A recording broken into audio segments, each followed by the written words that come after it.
What's up, everyone? It's your host, Greg Elfring, the head of marketing over here at Empire Flippers. And today I am talking to Alexander Kelm, who is starting and doing a micro private equity business, buying both digital businesses and some of the more traditional brick and mortar businesses. Now, what makes it unique is that he is doing this in Europe, which I don't believe, at least, I've really had any guests doing ETA in the European market. So it was pretty fun talking to him. He has a cool little newsletter you can sign up for at the end that kind of covers all the lessons that he's learning as he goes about and does this. So, with that said, I will stop talking and I will see you on the other side.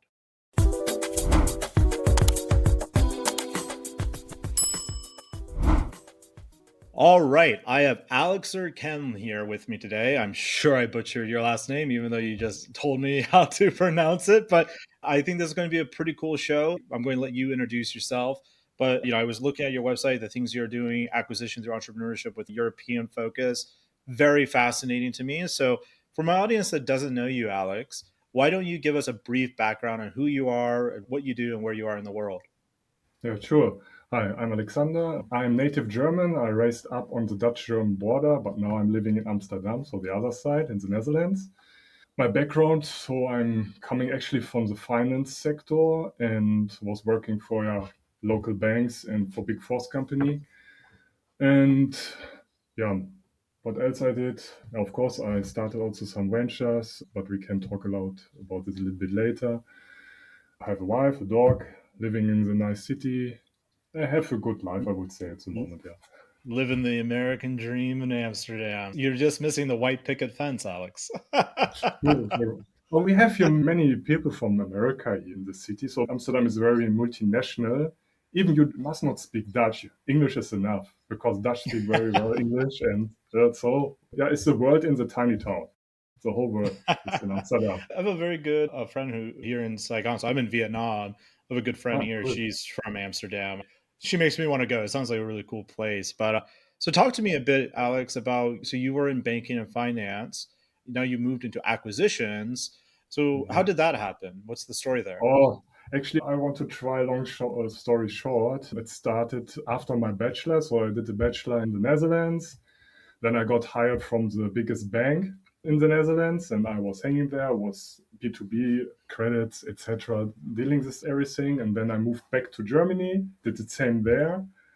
Then I got hired from PricewaterhouseCoopers, did audits in this stuff, and then I was like, I don't want to be in the corporate world actually anymore. I want to. Sorry to the guys who are in the corporate world still. It's nice. You're learning a lot. So it was the best decision after to study not to start your own startup or venture. It's much better to move 5, 7 years to a good corporate or many corporate companies, learn there what you can learn because management structure, leadership, everything, and the skills, especially I learned a lot of finance skills, how to make analysis of companies or also now here of digital ventures. So it's very helpful. So I appreciate that I was working there for these companies. But then I was like, okay, I need something new. So I did a 1 year career break. I was then traveling in Eastern Europe and I wanted to discover this part of Europe. And then I met my wife, how it is then like this. And then I started a little bit testing my digital entrepreneurship skills. So I started like a blog. I was blogging about stock investings. That was cool, but after a couple of months, I got tired to write every week a new article. So actually, I stopped. But then I met another guy, German guy, and we decided, okay, why not to start a web agency? Because in our area, it's very flat land, so many small villages, and many craftsmanship businesses are located here. But they have no digital presence, so they have no websites or doing how it calls Google marketing or social media marketing. And we started to offer them the services. So we built simple websites with contact form, booking system behind, etc. And that was one of my first ventures, was quite good. But after 2 years, another passion, I found another passion, so we closed it. But in between, we also started a niche marketplace, especially for Germany, because in the area where we grow up, they're crazy about horse riding. And also the Mm. German Olympic teams are here based in the area there, or where I grew up. And yeah, they wanted to have a marketplace, or we decided to create a marketplace for them where they can deal with the horses or with the services, etc. But the key was we never launched. Before our launch, we did the exit. You exited before you launched the Yeah, marketplace. we did the exit before we launched. Walk me through that real quick before you explain that. It's Yeah, funny you bring up the horse thing. We just sold, I think it was like a $300,000 business that is all about horses in like a specific location. Like it yeah, wasn't even like your our traditional affiliate website that's more national. It was like just yeah. focused on this one local area. So yeah, horses, man. How did you exit before you launched the marketplace? Because the community, this rider community, is really small in Germany. And the main part was then there where I grew up, and we were already in discussion with them. Of course, we wanted to get feedback, so with the lean startup method we followed. And then one guy came, one of the riders, and their parents, they are, I would say, quite rich, because you have to be very rich in this sport. And they were like, "Oh, cool! Actually, I want something like that. Can I buy?" And we guys were like, "Oh, actually, horses are nice, but this business model is also nice. But this industry, what can we do actually? Give me an offer. Make me an offer." And then like, "Yeah, this and this amount." And okay, I have to pay my study fee back. Oh, it's good. Yeah, okay, make a deal. Bye. So it was very, very, very fast. Can you say how much it was? Like what they valued it at? Yeah, mid of five fingers, not so much. In five figures. Not bad for a business making no money that hasn't launched yet, though. Yeah, well, the infrastructure, I guess, was very nice. But I have to mention now, it went never online. It's still not online after 5 years. That was my next question. So one of the things that like that's crazy, we've sold Yeah, millions and millions of dollars of businesses, like thousands of businesses at this point. And there's this one that we sold this is years ago that I always think about with this. This buyer bought a $2 million business from us. And like I would go to the site every now and then because I'm curious like what they're doing with it. And after he acquired it, he shut down the website to where it was just this page saying like, "Oh, we're excited for our redesign that's coming up." Well, that's still the page. Like years later, we're relaunching the site with this redesign, and they've never launched it after spending all this money acquiring a business, which I always think is funny. Like sometimes what buyers do with what they acquire. So when I'm now thinking after so many years, I feel a bit sad because it was a product you wanted to launch. Okay, you got money, but when I'm thinking now, no one is doing this, or this guy or family actually is not launching it. And my question is why? I guess they have not the technical skills for that. And that is, I have a friend. He sold a conference to this group of people, like big private equity company that spreadsheet wizards. I'm sure you've met these people before in your finance background. Very good with spreadsheet formulas, very bad at running businesses. So their modeling doesn't really work out too well when they take over as the operator. But they couldn't figure out how to do it, so they ended up selling the conference back to that guy yeah, for like pennies on the dollar. That guy fixed all the mess ups they did when they were trying to run it, right? And then he resold it all within like 2 or 3 months, or it might have been 6 months, but he resold it to another person. So he basically did like two exits and an acquisition, and they all made him tons of money in a nice. span of like 6 months. But yeah, maybe there's something there where you go back to the horse people. But let's get into a bit about what you're doing now. So you're doing entrepreneurship through acquisition, ETA, topic that's near and dear to my heart, obviously, being at Empire Flippers. In your view, what is about acquisition entrepreneurship in particular? Why is this so powerful? And I know you specialize in digital stuff, so maybe we could talk about why is this so powerful for people buying digital businesses in particular. Actually, the simplest answer is you have not to start from scratch. You have not to find from the beginning the right niche and testing. But actually, the journey starts with everyone like this. You're testing it first because no one is thinking in the beginning, "Oh, I will buy a business." Because no one is coming on the idea. Everyone wants to start. Like, I'm a startup founder, and this wording is nice. I'm building my own product or whatever.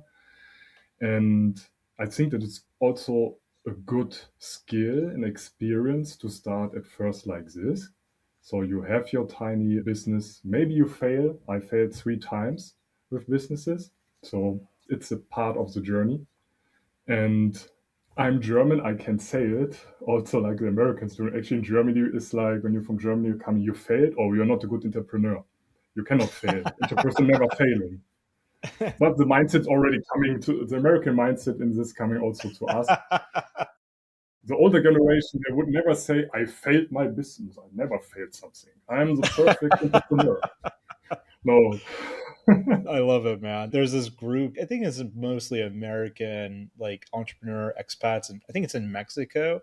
They meet up. I don't know if they still do this. I know they did this years ago in Mexico City, where every Mm. Sunday they would have this like commiserating like meeting with each other. They'll go to this like a kind of like a comedy stand-up club, but they'll just rent it for the entrepreneurs, and they call it fucked up Sundays, where they just like each entrepreneur gets up on the stage and talks about like all the most horrible things that has happened to them in their business, like all their failures and stuff. So it's like the entrepreneurs get to vent to each other about like, "Oh, I was like 1 minute away to midnight on that one," you know.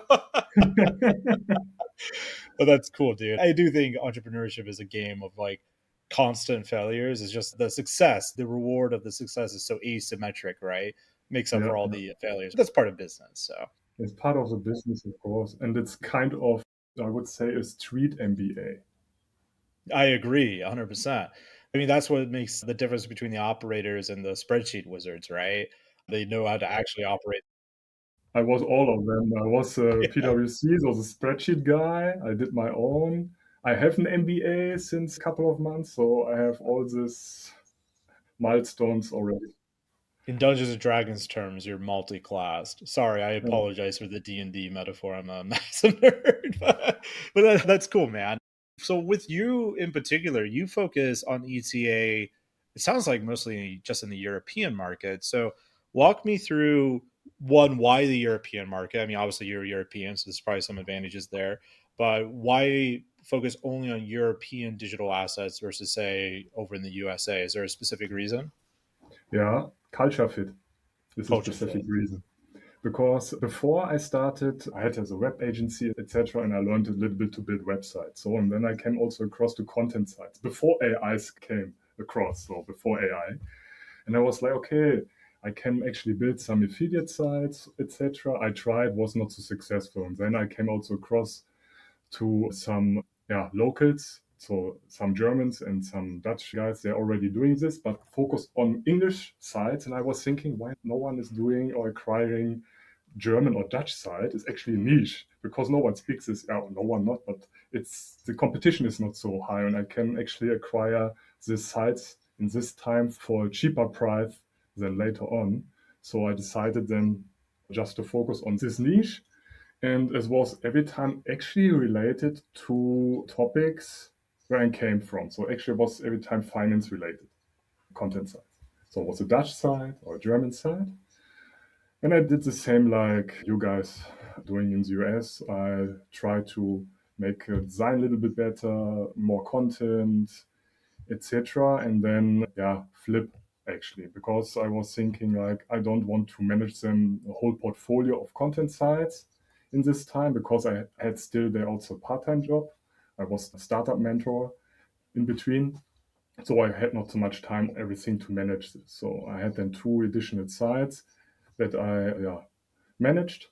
And after, I don't know, 1 year or so, I sold them to one German and one Dutch guy. So very Awesome. niche. Well, I mean, that makes sense. I like that you bought something that you also know. I feel like a lot of people they get into this game of acquisitions and they're just looking at anything, you know? Like in my view, I imagine you'd agree with me, but if you don't, Mm, let me know. That'd be interesting. In my view, I think like why do yourself a disservice by going after a business model you don't already like sort of understand? Like you want to have as much competitive edge as possible, right? yeah. I've had people who like they'll watch a like one of my videos or a guru video, like, oh yeah, I want to buy this like massive like aviation mechanic shop. Like, okay, what do you do? Like, I am a local restaurant owner. So, like what do you know about this? Like why are you putting yourself in this position? Yeah, that makes sense, man. My best friend, he has also a similar approach. He did this also for previous year ago. He's half German, half Japanese, and he created an app for the Japanese markets, but for expat, that the expat can learn a little bit Japanese with the app. And he sold the app to a Japanese language school or so. Oh, that's awesome. This is exactly what I mean. Like you want to Yeah. play to your advantages. And I feel like a lot of people don't realize the advantages they inherently had. Like you had the finance background, which obviously helps a lot in the DD, but a lot of people have the soft skills of, management, which let me tell you, I've worked with a lot of digital entrepreneurs who never worked corporate. They definitely don't. So that's like a Mm. skill you could add to a business a lot of people don't think about. When it comes to buying, like advice for a first time business buyer, what would you recommend for them to do? Like, what are their simple steps to acquiring something successfully? Well, actually, before to acquire a business, doesn't matter is it now digital or traditional business. So I'm doing this, for example, now also for the traditional part, but we can talk about that maybe later. But at first, I would check what kind of skills I have, what kind of niche I'm interested in. But that is everything what you can already check online or write down on your paper what you are good in. But the third and most important step is create a network and join a community and learn from others at first. Maybe help them a little bit with their SaaS company, do marketing for them. I don't know, create with someone together an app, help them, offer them services. Must be not for free. I would never do something for free. You have also compensation, a little bit money and learning. And then you learn a lot, and you have then an overview of about your industry, and then you can do research what kind of business I can acquire, also financially, and what kind of business I would like to acquire, and then search. And then it's like, you have to start deal sourcing. That I would Yeah, recommend. I Well, and 100% listen agree with also a podcast like we're doing now. That's also because people showing where they're searching, how they're doing. And I think it's best advice what you can get. Yeah, I agree. I think free content is great. Buying a course is a way to go about it for sure in that industry, but there's nothing better than like getting paid to learn about the industry, like as a job. Sometimes you have to take a pay cut to do that, but if it's something you really want to do, like it can be really smart. I have a friend, he grew a massive SEO content agency for SaaS businesses. He quit like a pretty premium startup position to go work Mhm. for an agency as like their lowly sales guy, like massive pay cut. But he learned the industry and it paid off super well for him when he started his own gig, right? So yeah, I agree with that. What is a common mistake you see first time business buyers make, and how could they avoid it? So especially me, fall in love with the first deal. That is the biggest mistake. Yeah, that is the mistake very few people talk about, but it's the most common one. Yeah. Really, or yeah, actually this. But when I would think back, my first business I failed because it was not acquisition, but you can take it over this learning. Was because I did alone. I didn't know the market, and that's the reason why I failed fast. It was good to fail fast because then I had to move forward to the next one, and the next one was already better. I had someone on board, a co-founder, who has these skills, and I have my skills, and in compensation, we're a good team. So I would also recommend to do this. Maybe the first, doesn't matter if you're building something from scratch or you're buying your first small online business, do it with a co-partnership. Why not? It's also easier to handle later on. And then maybe when you will sell or you have a GM on board, then do your own thing. Yeah. Going back to the mistake you mentioned, falling Yeah. in love with a deal, I think that is more common than people give it credit to. What would you do to avoid that? Like, well, first of all, maybe we should talk about why this is a problem. Because, like, in my view, if you're a first time buyer, every deal looks good just because you don't know what to look for. But I think people fall in love with stuff because they don't like what they actually want, like what's their Yeah. actual criteria. A lot of first time buyers Yeah. just don't Yeah. do that. So, what can buyers do to avoid this mistake? Because if you fall in love with the deal, like you're more tempted to way overpay for the deal too, which is not great. At first, I think you have to learn about yourself, also emotion, because it's a part in this industry to keep cool a bit. Yeah, you have passion, but you have to keep cool, think rational, and create a checklist. Maybe you have. I know also many acquirers they're just following the checklist, and when there are red flags coming, they kick the deal out. Next one. So maybe that will help. So follow your own checklist, and there must be not everything green. There, of course, you will find some yellow flags, but maybe this yellow flags you can fix later or negotiate with your seller and put the price down. So Agreed. work Yeah. with checklists, templates. Checklists are a fantastic way to remove the emotion. Everyone hates a good checklist because they're tedious, but they're tedious for a reason to like prevent you from making a mistake. You know, like there's a great book called the Checklist. I think it's the Checklist Manifesto. It's all about airplane pilots and how they have Mm. basically like thousands of checklists, including a checklist on how to make a checklist. Which is I always thought was very funny. There's a very specific way pilots build one. But yeah, like that's the reason why planes are so safe there because of the tediousness of doing these checklists every single time, right? And I think Mm. buying a business, I mean, it depends what you're buying, but it can become one of the biggest financial decisions of your entire life, right? So Sure, it's sure. worthwhile to taking a checklist out of the pilot book, I guess. Okay, so when you are looking at businesses, this is another common question, and there's a lot of different ways people can do this. But for you specifically, how are you going about finding the best businesses to buy, and how do you quickly determine that they're actually worth pursuing? So I started actually with marketplaces before, but now I'm going more in the niche market and yeah, Europe or in this parts, the member states of European Union, they are niche markets. You have different cultures, you have different languages, you have different governments, whatever, administrations. And actually, I would just focus now on my new home. So what I'm doing here in the Netherlands and placed back to Germany at the moment, because Amsterdam is also a very, very innovative city and yeah, many startups and very, very tough drive of entrepreneurship. Actually, you can check online, but also you can go to the next bar and talk with some founders about business. And they will know, oh, what you're doing. Yeah, I'm doing this and this. I'm acquiring small businesses. Oh, really? I'm starting from scratch Acquire doing, me. yeah. So first second is the eyes like this. Oh, who's coming there? And yeah, but it's cool. Actually, you must not do everything online. Of course, you can make email outreach. You can do social media outreach. You can do set up ads for and place the traffic to your landing page, whatever. Yeah, but actually, you cannot just open the door and go out and walk to the Yeah. next event, startup event, other local entrepreneur events. Every day, even every evening, you can go out and go to the next bar and drink a beer with other founders. Honestly, one of the big ways I've gotten a lot of sellers on Empire Flippers. So it works. It definitely works. Maybe we have to found the Empire Flipper pub in Amsterdam. Maybe this will help. I think our founders would probably actually love doing something like that. But yeah, I agree with that. Like, you know, a lot of people say don't use a broker, which I think is bad advice, especially when you first begin.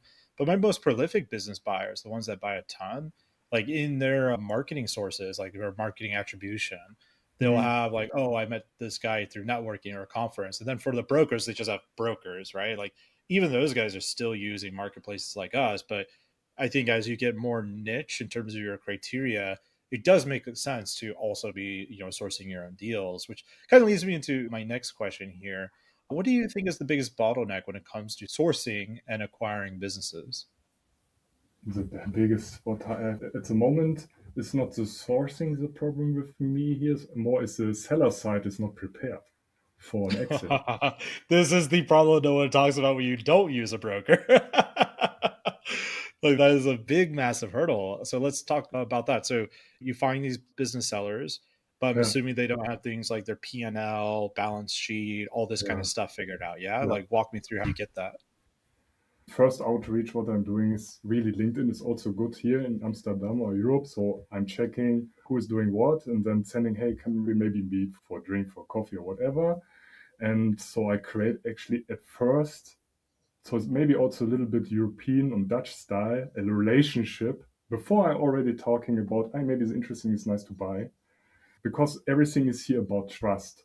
And I think this kind of point is coming up from the traditional businesses. When you want to buy here a traditional business, you have to create a deeper relationship with your potential seller. Not just one, you have maybe 10 in the same time you have to meet because just one you will violate the business from. And that is very, very important here in our culture to go out, to meet them.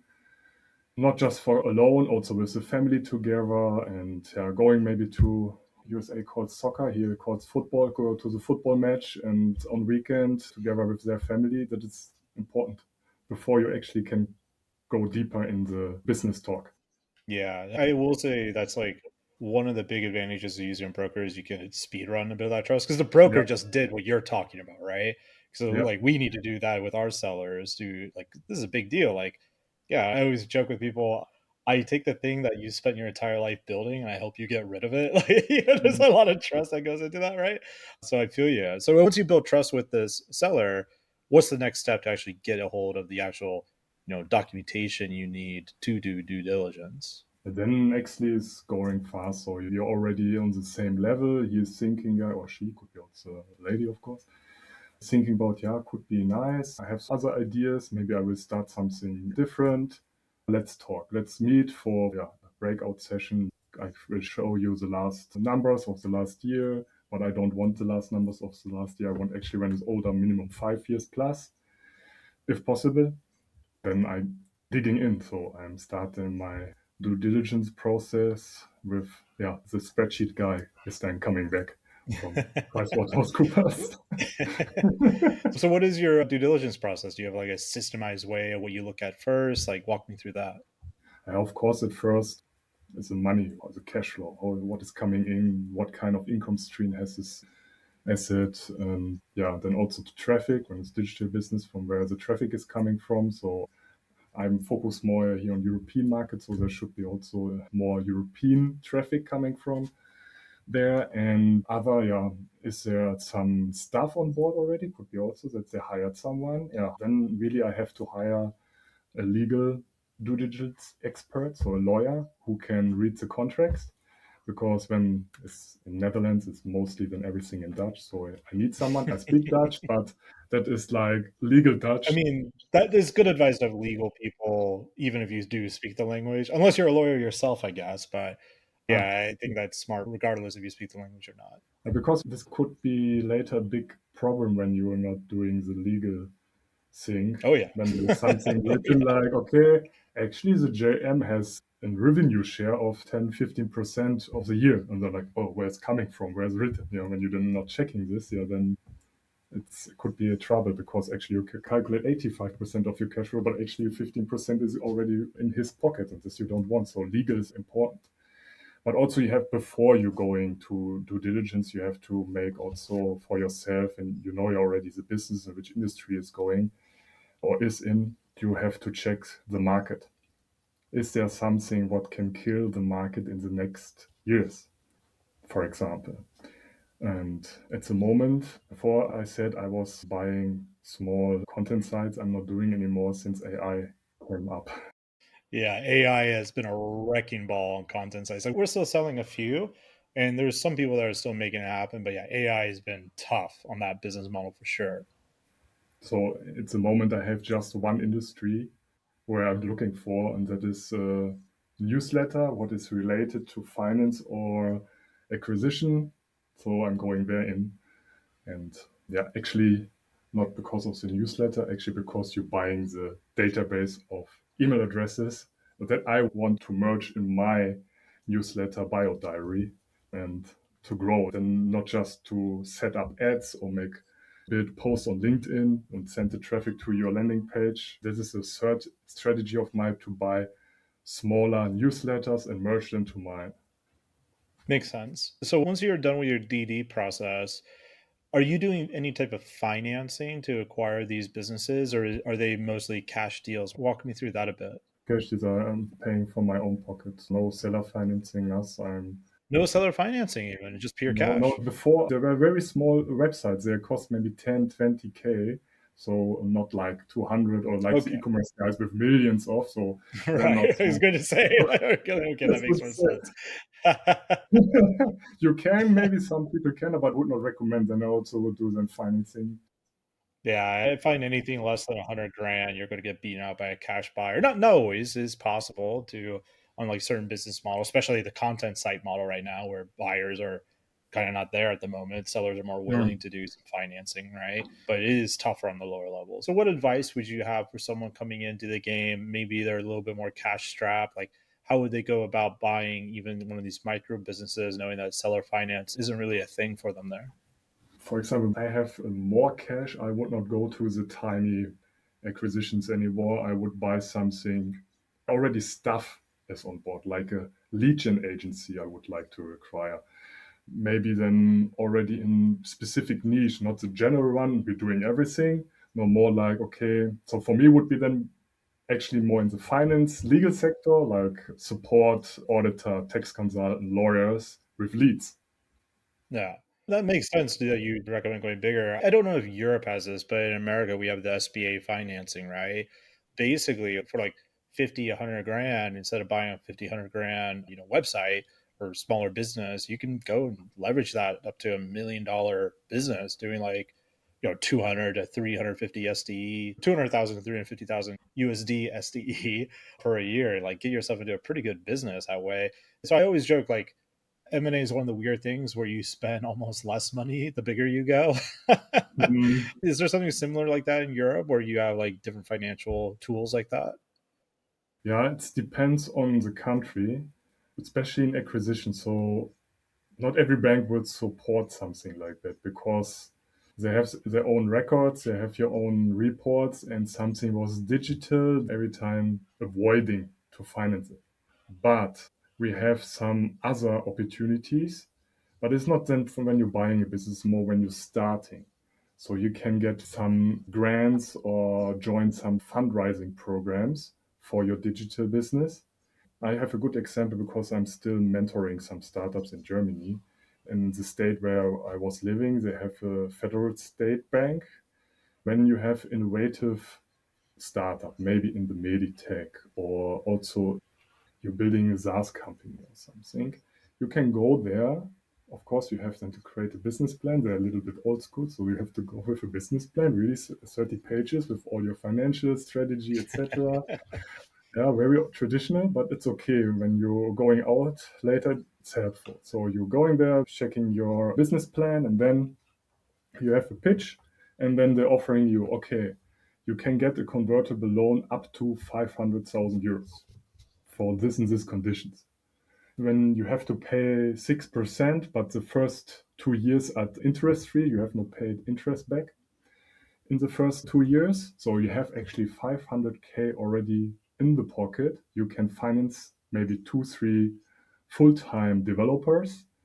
You have your own salary, maybe not so much like you really want, but you can live from Of it. Maybe course, yeah. 70K per year. It's more than enough, more than the average German guy is earning. And you can start growing your business. And for example, when you also have an investor on board, an angel, the angel can also invest, for example, 200K, and the bank give 200K additional on top. So you really can get up to closer to like That is 700K. cool, but it must be very innovative thing. So now the requirements are more strict, also more sustainable factors influence now the factor, also AI, but AI is now everywhere, so it should be not so problem. It's everywhere. But this kind of opportunities you can have here. Makes It's sense. cool. So to pivot a little bit here with what you're Yeah. doing. So when you do acquire something, what's your growth playbook? Because I assume you're buying to grow. So walk me through that. Like what happens post acquisition for you? Post acquisition. So it's a moment I'm in the deal with other newsletter. I cannot tell now which one, but yeah, LOE, NDA. I understand. So maybe in the next podcast, maybe we can join them together as nice speakers. My growth plan, actually, the first in digital, and the first 4 weeks, actually, I'm doing nothing. I want to check the data, what is going on now at the moment. Maybe add also new content because it's now a newsletter. I will manage two newsletters in the same time, my own, and this what I would want to require now, because I don't want to merge in the first day, boom, you are in my newsletter, and then all maybe have then 20, 30% subscribers. This I don't want. Right. So I want to they know me a little bit more and more and more and bring them in 3 months or so in one newsletter. So I have then to create for both sides. And the rest, yeah, I have also to check how is the revenue stream from the new newsletter? Can I implement to my new one? Do I have to exit this other one, cancel this, or I have to find new income streams? I have to learn more about the new audience, who is there on the list, what kind of topics they would like to read. So I will also a little bit make cross sharing from my own newsletter to the newsletter, share some insights. So this is my strategy. And of course, posting on LinkedIn every day about what I'm doing, because in our time, people are not following brands, they're following person. And when you Sure. have your passion there, you're showing your passion, and more people would like to follow you, to read what you are doing. And about this, because I'm doing this with my newsletter since August, and the year before I started already to write about ETA on LinkedIn. And that helped me also to finalize my MBA research. I had so many nice interview partners, especially from America, very cool guys. And I have now every week, no, actually every day, one or two meetings from people around the world and talking about ETA. That's cool. Oh, that's awesome. Yeah. Very cool. I like the growth plan. The LinkedIn stuff makes sense to me a lot. I do quite a bit of that myself. So for your business, like right now, and you can correct me if I'm wrong, but from what I understand, you've kind of created your own like micro private equity company instead of just buying the businesses independently. So walk me through that. Like why do it that way? It came actually because when I started already with my web agency, I created a holding company on top, because I learned this from my big firm company was where I'm working from. Of course, then you get the nice knowledge how to create a nice company structure or business structure. And then I was thinking, okay, I was still living there in Germany, but I knew the Dutch market, and so I switched my business to the Netherlands because of tax efficiency, and also because of I can open the business in few days. And in Germany, I have to go to the notary, I have to go to the tax consultant, I have to go to the court. Wow, you still have to do all that in Germany? That's crazy. It's not digital, it's everything paperwork. Then I'm going to the notary again. He is reading the whole agreement word by word. You're sitting there 4 or 5 hours. He's reading, and then is it right? Is it right? Yeah. You have to sign here. Then it's going to the court, and you have to wait 3 to 6 months until the moment that the LAC, so in German would be GmbH, is opened. In the meantime, you can already start, but the whole process is so annoying and so complicated that Jeez. I was like, okay, bye bye. I'm going to the Netherlands. You reminded me of something I saw on Facebook a few weeks ago. Hopefully, this doesn't offend you or anyone in my audience. I thought it was funny, but I think you'll find it funny too. So, this guy I know, he has this big SaaS product, and they launched this like new service. It's basically like an AI SDR that like qualifies your leads, from what I understand. But he got this comment, like, because he's blowing it up for his clients, like they're doing really, really well with it, right? He gets this comment like, "Wow, this looks so cool. Does this work in the EU as well?" And he responded back like, "Unfortunately, no. It works literally every country in the world except for the countries in the EU. You guys have created a small business hell." Yeah, yeah, yeah. I just started dying laughing when you just said they were like going to the notary for 5 hours. Like, oh my god, why?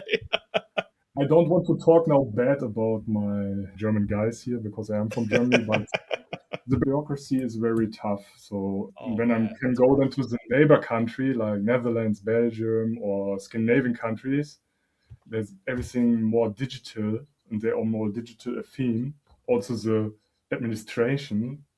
Okay, you have to speak then the language, but mostly they all speak English. Yeah, then you can start. But yeah, that was one of the reasons, because bureaucracy, and yeah, I wanted to set up fast. I want to move forward, and I don't want to wait until the notary Makes is total saying, sense, yes, man. hey, you can Uh, start earning money. So this wouldn't affect most Americans, but I'm an expat, so it affects me. It's Mhm. something I learned. Like I wanted to refinance my house back in Alaska, and they wouldn't allow me.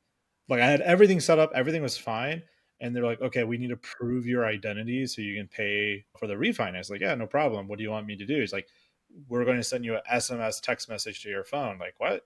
Like I'm in Vietnam. I don't have an American phone number anymore. I haven't had one in years. They're like, no, we need to send you that SMS to verify you. I like, well, can we do anything else? My social security, my mother's maiden name, street I grew up on, my second grade teacher. Like, I can give you like anything you want. I haven't owned this number in like 6 or 7 years. And they're like, nope, it has to be this number. Like, wow, what? So my entire banking identity is like reliant on this single phone number I haven't had in years. They're like, yes. Like, Oh, crazy. what? So I had to get my dad to actually pay the refinance for me until I could come back to America and get an actual American phone number again. It was incredibly frustrating.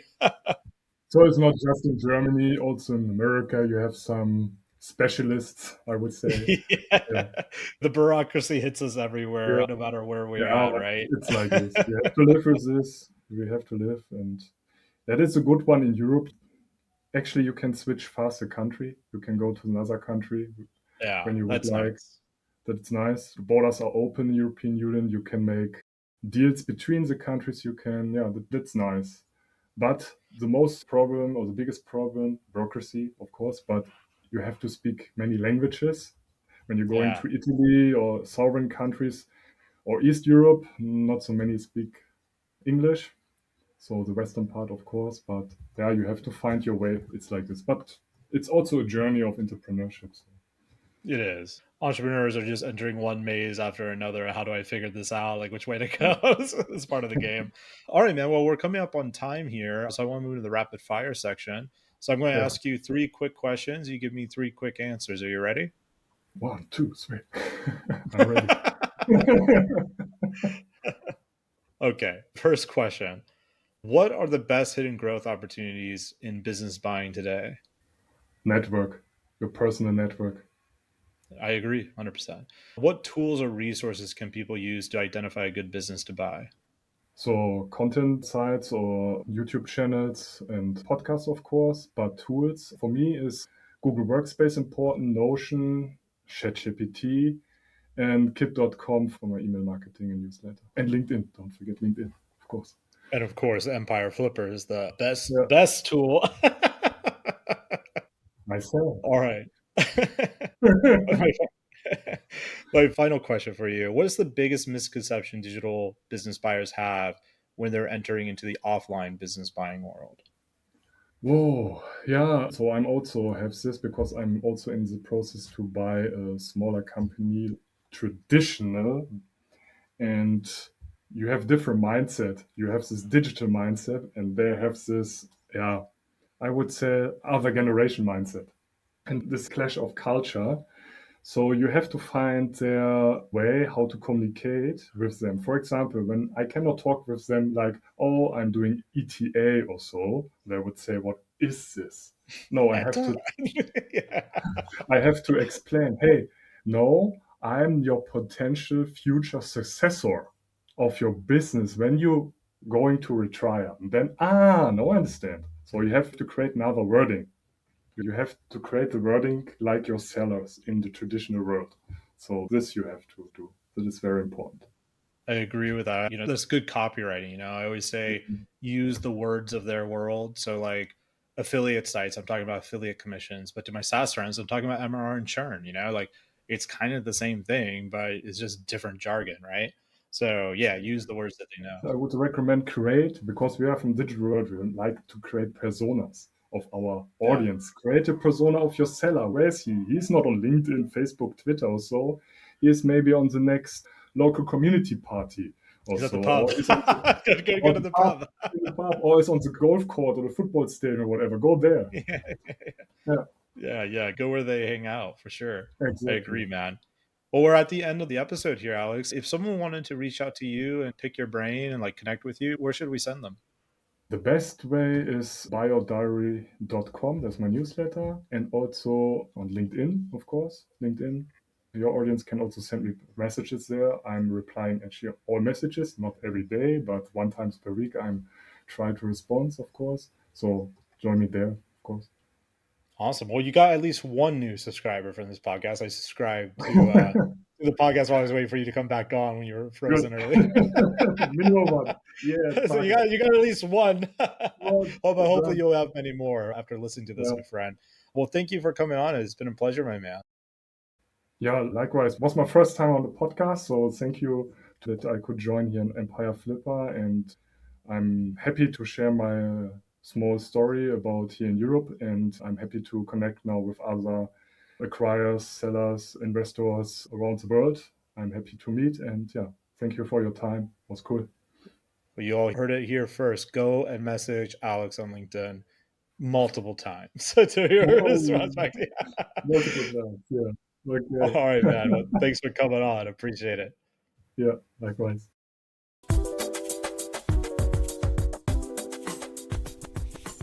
There you have it. I hope you enjoyed it. I hope it got you inspired at all the different things that are happening in this industry. And of course, if you just want to buy a highly profitable business, you can always go to empireflippers.com/marketplace, or maybe you want to make an exit of your highly profitable business, and you could go to empireflippers.com/sell your site. I've been your host, Greg. If you enjoyed this episode, make sure you leave a review, give us a like, a follow, share it across social media. Talk to you all soon. See you on the next episode.